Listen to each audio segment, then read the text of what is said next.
అందరినీ కలిపేదే అఖండ భారతం. సాంస్కృతిక పరంగా కలిపేదే అఖండ భారత్. Yes. అదంతే. నమస్తే. ఈరోజు మనం నేపాల్లో జరుగుతున్న అంశాలను దృష్టిలో ఉంచుకొని విద్యాభారతి అఖిల భారతీయ ఉపాధ్యక్షులైనటువంటి మురళీ మనోహర్ గారిని కలవడానికి రావడం జరిగింది. వారిని కొంత అసలు ఏం జరుగుతుంది, ఈ చిన్న దేశాల వల్ల ఇప్పుడు శ్రీలంకలో జరిగింది, బంగ్లాదేశ్లో జరిగింది, నేపాల్లో జరిగింది, ఇట్లాంటి సంఘటన ప్రభుత్వాలపైకే, పార్లమెంటు భవనాలపైకే యువత దాడి చేసి అక్కడున్న ప్రభుత్వాలను కూలదోసే ప్రయత్నం చేస్తూ ఉన్నారు. అది జరిగింది కూడా. అయితే ఇట్లాంటి సందర్భంలో ఆర్ఎస్ఎస్ యొక్క ఆలోచన విధానాలు ఎలా ఉన్నాయి, ఇప్పుడు 100 శతాబ్ది ఉత్సవాలు కూడా ఆర్ఎస్ఎస్ నిర్వహించుకుంటున్న తరుణంలో అఖండ భారత్గా ఏదైతే నిరంతర స్లోగన్, ఆర్ఎస్ఎస్ యొక్క నిరంతర స్లోగన్ అఖండ భారత్ సాధన అనే ఒక ఆలోచన విధానంలో ఇప్పుడున్న సంఘటనలకు ఒకవేళ అఖండ భారత్ కనుక వస్తే అలాంటి పరిస్థితులకు వీటన్నిటిని ఉదాహరిస్తూ ఆర్ఎస్ఎస్ యొక్క ఆలోచన విధానం ఎలా ఉందో తెలుసుకునే ప్రయత్నం చేద్దాం. నమస్తే అండి. నమస్తే. సంఘం ఏదైతే అఖండ భారత్ అనే ఆలోచన విధానం మాట్లాడుతూ ఉందో, నేను ప్రత్యక్షంగా నాతోటి ఒక ప్రధాన పత్రిక ఎడిటర్ మాట్లాడారు. పేరు ఇప్పుడు చెప్పదలుచుకోలేదు. వారు ఏమన్నారంటే, మీ అఖండ భారత్ కనుక మీ ఆర్ఎస్ఎస్ కళల సాకారం అని మాట్లాడుతూ ఉన్నారు కదా, ఈ అఖండ భారత్లో పాకిస్తాన్ ఆఫ్ఘనిస్తాన్ కనుక చేరిపోతే మొత్తం ఇస్లామిక్ కంట్రీ అవుతుంది కదా, మీరు దాన్ని ఎందుకు వ్యతిరేకించడం లేదు, దాన్ని ఎలా స్లోగన్గా తీసుకున్నారని మాట్లాడుతూ ఉన్నారు.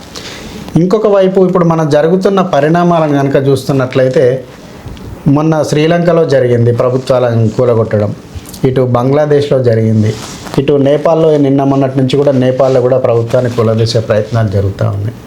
ఇట్లాంటి తరుణంలో సంఘం యొక్క ఆలోచన ఎలా ఉంది, దాని మీద మీ వివరణ ఏమి ఇవ్వదలుచుకున్నారు? మంచి ప్రశ్న ఇది.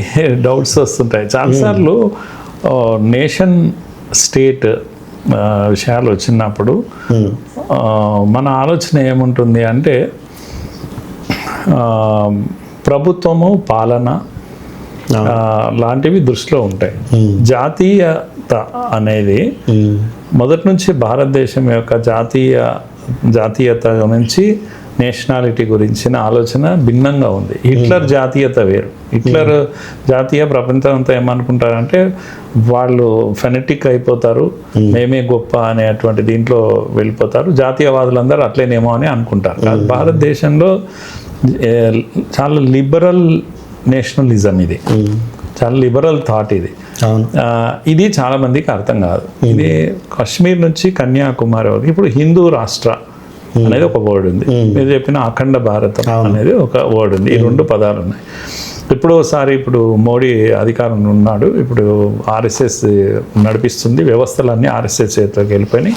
ఇంకా త్వరలోనే ఎప్పుడోసారి దీన్ని హిందూ నేషన్గా, హిందూ రాష్ట్రగా అనౌన్స్ చేస్తారు అని కమ్యూనిస్టులు అప్పుడప్పుడు ప్రజలకు రెచ్చగొట్టడానికో దానికో దీనికో చెప్తూ ఉంటారు.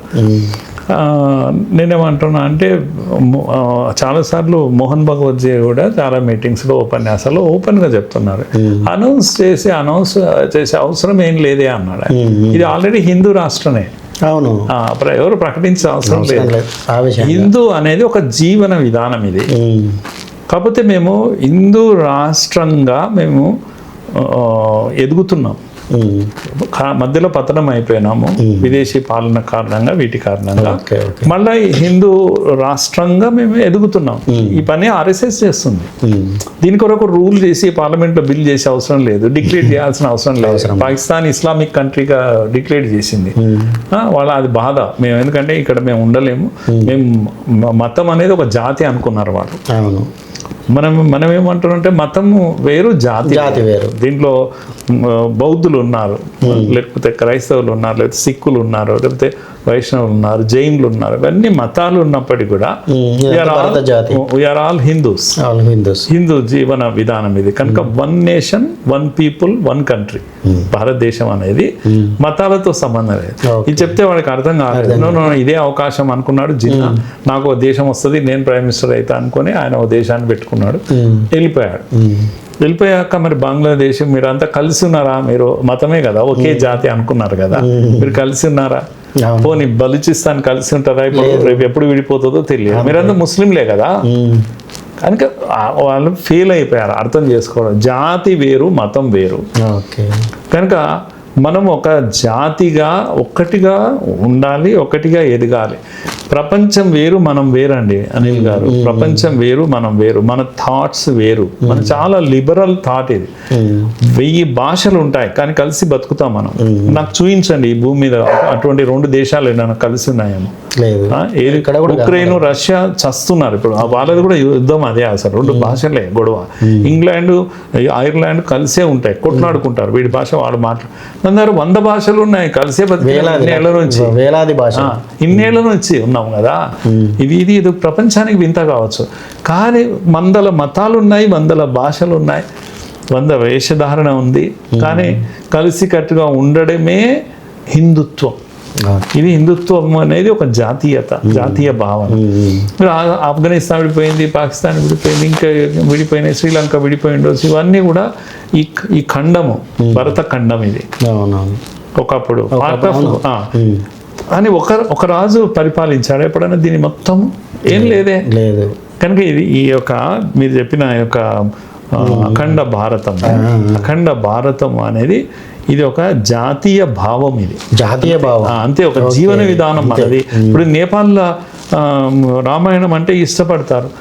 మన టీవీలో రామాయణం వచ్చేటప్పుడు ఆఫ్ఘనిస్తాన్లో కూడా రామాయణం చూసేవాళ్ళు, ఇండోనేషియాలో రామాయణం చూసేవాళ్ళు. మన దూరదర్శన్లో రామాయణం వచ్చేటప్పుడు ఇండోనేషియా ప్రజలందరూ రామాయణం చూసేవాళ్ళు. వాళ్ళు ముస్లింలు, ఇస్లామిక్ కంట్రీ అది. అక్కడ ఏడాది పోయిన గణపతి విగ్రహం ఉంటుంది బయట. అదేంది గరుడ ఎయిర్పోర్ట్ అంటారు వాళ్ళు. మొత్తం భారతీయత అంటాం దాన్ని. హిందుత్వం అని మీకు ఇబ్బంది అనిపిస్తే భారతీయత ఉంది. ఇస్లాం కంట్రీ అది, Indonesia Islam country. But there is Indianism అంటే మీకు ప్రాబ్లం లేదు కనుక చెప్తున్నా. హిందుత్వం అంటే మళ్ళీ మీకు భయం. హిందుత్వం, ఇండియనిజము, భారతీయత అన్నీ ఒకటే. కనుక భారతీయత అనేది ఇది ఒక కాన్సెప్ట్. ఇది కనుక నేపాల్ను ఒకరు పరిపాలించవచ్చు, శ్రీలంకను ఒకరు ఆఫ్ఘనిస్తాన్ ఇంకొకరు పరిపాలించవచ్చు, పాకిస్తాన్ ఒకరు కానీ పాలన వేరైనా సాంస్కృతికంగా ఇది అఖండ భారతం.